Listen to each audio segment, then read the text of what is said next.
La lectura de Zordef. H. P. Lovecraft. La bestia de la gruta. Del libro El horror de Dunwich y otros cuentos. La lapidaria conclusión que lentamente había ido ganando terreno en mi espíritu confundido pero aún renuente, de pronto se convertía en una certeza terrible. Me había perdido. Estaba total e irremediablemente perdido en los laberintos interiores de la gruta del mamut. Había probado todos los caminos posibles sin que mi esforzada vista hubiese podido distinguir referencia alguna que me sirviera para encontrar el rumbo hacia la salida. Era evidente que ya nunca volvería a ver la luz del sol, que ya no recorrería las encantadoras colinas y valles del mundo exterior, tan cercano y lejano a la vez. No me quedaba ninguna esperanza. La única ayuda posible eran los resultados de toda una vida dedicada al estudio de la filosofía, vocación que en esos momentos me permitía mantener una actitud desapasionada. Conocí infinidad de testimonios acerca de la irracional frenesí que se desata en víctimas de situaciones como la mía. No obstante, yo conservaba, desde el momento en que advertí que me había perdido, una fría calma. Antes aún, recuerdo la serenidad con que barajaba la posibilidad de estar excediendo los límites razonables de una exploración normal de la gruta. Consideraba que si tenía que morir, esa gigantesca caverna podía ser una tumba tan buena como la que podía ofrecerme el más prestigioso cementerio. Esta idea contribuía a aumentar mi calma. Tenía muy en claro que la causa final de mi muerte sería el hambre. En circunstancias parecidas, muchos enloquecían y se autodestruían, pero sabía que en mi caso esto no ocurriría. Nadie debería ser culpado de mi muerte, ya que por mis propios medios y sin que nadie lo notara, me había separado del grupo de turistas que recorría la gruta. Luego de deambular por más de una hora por los desolados pasadizos de la caverna, tuve que admitir que me era absolutamente imposible volver a encontrar las galerías que había transitado al apartarme del grupo. La luz de la antorcha comenzaba a debilitarse. Poco más y quedaría sumido en la espesa oscuridad de las entrañas de la tierra, quieto, iluminado por la chisporroteante luz. Traté de imaginar cuáles serían exactamente las circunstancias de mi inminente fin. Me vinieron a la memoria los relatos que había oído en la comunidad de tísicos, los que venían a vivir a la gruta para curarse con el aire puro, tranquilo, siempre de igual temperatura, que se respiraba en las profundidades, y que sin embargo hallaban una muerte extraña y espantosa. Había contemplado los escombros de sus precariamente construidas viviendas, pero ahora me preguntaba cuáles serían las consecuencias sobre una persona saludable como yo del hecho de permanecer durante un periodo prolongado en semejante inmensidad y silenciosa subterránea. Me dije, no sin humor negro, que si el hambre no apresuraba el desenlace, esta era una buena ocasión para comprobarlo. La extinción de los últimos resplandores de la antorcha me empujaron a una nueva revisión de todos aquellos indicios que pudieron significar una presunta vía de escape. De este modo, concentrando toda la capacidad de mis pulmones y garganta, comencé a gritar animado. ¡Otra vez! ¡Ah! Con la esperanza de que aquel guía pudiera llegar a oírlos. Sin embargo, tenía la íntima convicción de que todo aquello era inútil, que mi voz ampliada, repetida, distorsionada, se diluiría finalmente con las infinitas paredes del laberinto sin nadie que lo oyera. Al cabo de un momento, en medio del silencio y la oscuridad, un estremecimiento me llevó a aguzar al máximo la atención, puesto que por un momento me había parecido oír en el suelo el resonar de unos pasos que se acercaban. ¿Tan sencillamente iría a resolver mi extravío? Todas las sensaciones experimentadas y los preparativos elaborados resultarían inútiles gracias a la previsión del guía, quien seguramente al notar mi ausencia se habría entregado a seguir mi rastro hasta encontrarlo. Invadido por estas tranquilizadoras reflexiones, me disponía a reanudar los gritos para abreviar el trabajo del guía, cuando súbitamente el regocijo se me congeló en el corazón. Tal vez como consecuencia del absoluto silencio que imperaba en el lugar. El oído se me había aguzado de tal modo que ahora me permitía abrigar la horrible certeza de que las pisadas que se acercaban no pertenecían a un hombre normal. En el silencio subterráneo, las botas del guía habrían producido una serie de sonidos perfectamente diferenciables.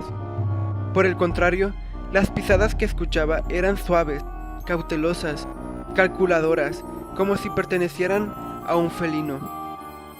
Un nuevo esfuerzo de la atención me permitió percibir el ruido no de 2, sino de 4 pasos. Rápidamente deduje que con mis gritos había atraído a algún animal salvaje, quizás un león, que vivía en la gruta por alguna razón misteriosa. Volví a mi filosofía y supuse que probablemente el Creador había dispuesto para mí una muerte mucho más piadosa que la del hambre. Contra mi voluntad, el instinto de conservación vivoreó dentro de mí y, pese que sabía que cualquier resistencia me conduciría a un final más terrible, decidí que no me entregaría sin luchar. Porque aunque no puedo explicar las razones, para mí, aquellas pisadas no tenían otro sentido que no fuera amenazante. Por lo pronto, permanecí en una completa inmovilidad, especulando con la posibilidad de que, al perder todo ruido que le sirviera para orientarse, el ignoto animal se alejara de mí. Pero no fue así. Las pisadas evidentemente avanzaban hacia mi posición, seguramente debido a que el animal no solo se guiaba por el ruido, sino también por el olfato y sin duda que en aquella inmóvil atmósfera podía percibir a gran distancia. Seguro entonces de que inevitablemente debería defenderme de un ataque que se desataría de las sombras y que se desarrollaría en plena oscuridad. Palpé el suelo para buscar los trozos de piedra más grandes de las cercanías. Tomé en ambas manos los 2 mayores que encontré y con la misma calma de antes me dispuse a esperar los inevitables acontecimientos. Ahora podía escuchar nítidamente el ruido de las zarpas del animal. La estrategia de la criatura al acercarse era muy complicada. La mayor parte del tiempo parecía caminar en 4 patas, aunque con una clara arritmia entre los miembros anteriores y los posteriores, pero por momentos más breves avanzaba marchando en 2 patas. Todos estos datos auditivos me producían una gran incógnita acerca del tipo de animal con el que iba a enfrentarme. Supuse que se trataba de alguna desdichada criatura, que, como yo, había pagado un precio excesivo por la curiosidad de querer explorar aquel siniestro laberinto. Probablemente viviría allí, desde muchísimo tiempo antes, alimentándose de murciélagos, ratas y peces que arrastraban las crecidas del río Verde, curso que tenía buena comunicación con la gruta. Poseído por cierta angustia, ocupé la tensa espera en hacer conjeturas acerca de los cambios físicos que habría producido al animal la vida en la gruta, inducido sin duda por los comentarios que había oído en la zona acerca del aspecto espantoso que presentaban los tísicos muertos luego de una prolongada permanencia en aquel lugar. Prevaleció el sentido común, la certidumbre de que aunque saliera vencedor de la lucha que me esperaba, no conseguiría ver a mi enemigo porque carecía de cualquier elemento que me sirviera para reactivar la antorcha. Ahora la tensión me resultaba insoportable. El alocado frenesí de mi imaginación me hacía ver siniestras figuras en las tinieblas, las que efectivamente parecían descargarse sobre mí. Por su parte, el ruido de las pisadas se escuchaba cada vez más cerca. Sentí ganas de lanzar un grito que fuera la válvula de escape al horror que experimentaba. Pero aunque hubiese avanzado en esa intención, seguramente la voz no me habría respondido. El miedo me había paralizado. Era improbable que en el momento necesario pudiera alzar el brazo para arrojar el proyectil contra el monstruo. El incesante ruido de las pisadas se oía ahora muy cerca. No solo las pisadas, ahora oía también la agitada respiración del animal. Y pese al terror que me embargaba, pude discernir que había recorrido un camino muy largo y que estaba cansado. Con un enorme esfuerzo conseguí quebrar la parálisis y, guiado por el oído, arrojé con la mano derecha el punzante trozo de roca hacia el sitio preciso de donde provenía la agitada respiración. Seguramente estuve a punto de dar en el blanco. a juzgar por el salto hacia atrás que percibí. Luego, nuevamente el silencio. Orientado por los últimos ruidos, lancé la otra piedra. Esta vez estuve más cerca, y con gran alegría oí cómo la criatura desplomaba con gran estrépito y quedaba inmóvil, invadido por una infinita sensación de alivio. Me apoyé distendidamente contra la pared. Volví a aguzar el oído, y las grandes aspiraciones que me llegaron permitieron comprender que solo lo había herido. Ya no sentía deseo alguno de ver sus rasgos, una suerte de desánimo que me pareció supersticioso. Impidió que me acercara al cuerpo con la obvia intención de rematarlo. Contra toda lógica, huí corriendo en el sentido contrario al que había recorrido para llegar hasta el punto donde me encontraba. Poco después, alcancé a escuchar otro ruido, mejor dicho, una serie ordenada de ruidos que devino pronto en un golpeteo seco y metálico. No cabía duda, se trataba del guía. Esta vez sí pude gritar y chillar a todo batir de pulmones. Con un gozo indescriptible, alcancé a distinguir las paredes abovedadas del techo de la gruta, iluminadas por un tenue resplandor que solo podía surgir de una antorcha que se aproximaba. Corrí con todas mis fuerzas hacia el resplandor y casi sin sentido me encontré tendido a los pies del guía, abrazando sus piernas, olvidado de mi tradicional circunspección y orgullo, cantándole entre sollozos la terrible experiencia que había vivido y derramando sobre él una grosera gratitud. Tardé en recobrar la calma. Al llegar a la entrada de la gruta, el guía había advertido mi ausencia, por lo que, orientado por su conocimiento del lugar, se había entregado a inspeccionar todos los corredores y pasadizos, tomando como punto de partida el sitio donde me había visto por última vez. Tardó 4 horas en encontrarme. El recuentro había llegado al final. Reforzado por la antorcha y por su compañía, recordé la extraña criatura que había dejado tendida en la oscuridad. Una morbosa curiosidad me llevó a sugerirle que fuésemos a inspeccionar qué tipo de animal era. Así volvimos sobre mis pasos buscando el sitio del inquietante encuentro. Rápidamente descubrimos en el suelo un cuerpo blanco, de una blancura mayor que la de la piedra del suelo. Cautamente nos acercamos hasta que al verlo de frente no pudimos contener una exclamación, porque de todas las criaturas imaginables, esta era de lejos la más extraña. Parecía un mono de gran tamaño, de esos que suelen verse en los circos. Su pelo era blanquísimo, quizás a causa de una larga permanencia en la oscuridad. Se le veía muy flaco, ya que en grandes zonas del cuerpo no presentaba pelambre alguna. El animal se encontraba boca abajo. Muy extraña resultaba la flexión de sus miembros, lo que daba sentido al enigma que había escuchado del andar en 2 y en 4 patas. De los dedos le salían uñas como las de las ratas.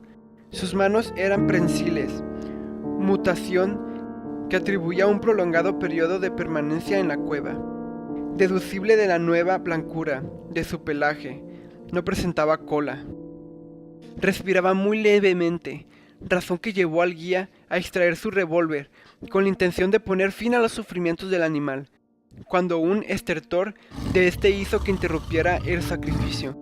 Me sería imposible ahora descubrir aquel estertor. No era el gruñido propio de ninguna clase de monos que yo conociera.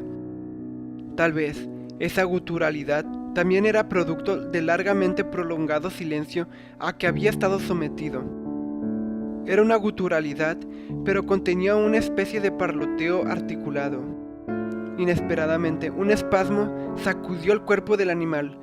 Sus miembros fueron recorridos por una convulsión. Con el mismo impulso consiguió girar el cuerpo de manera que el rostro no fue visible por primera vez. La oleada de horror que brotó en el centro de mi conciencia fue tan intensa que por segunda vez estuve a punto de desvanecerme. Sus ojos eran negros, como el azabache, en un terrible contraste con el pelo y la piel. Estaban profundamente hundidos en sus cuencas y no tenían iris. La cara no era como la de los monos, ni tenía el pelo típico de los antropoides. La nariz tampoco tenía nada que ver con la de los simios. Mientras completábamos el reconocimiento visual, se abrieron sus carnosos labios para dar paso a algunos sonidos. Tras eso, la criatura se aflojó y expiró. El guía se aferró nerviosamente a mi brazo. y este gesto determinó que la antorcha proyectara unas inquietantes imágenes en las paredes. Me mantuve inmóvil, con la mirada fija en el bulto del suelo. Tras largo rato, se disiparon el asombro y el horror, para dar lugar al respeto y a la piedad. Mediante esos sonidos finales, el ser moribundo había conseguido transmitirnos su terrible verdad. La criatura a la que yo había dado muerte, la bestia de la gruta laberíntica, era, o había sido, en otro tiempo, un hombre.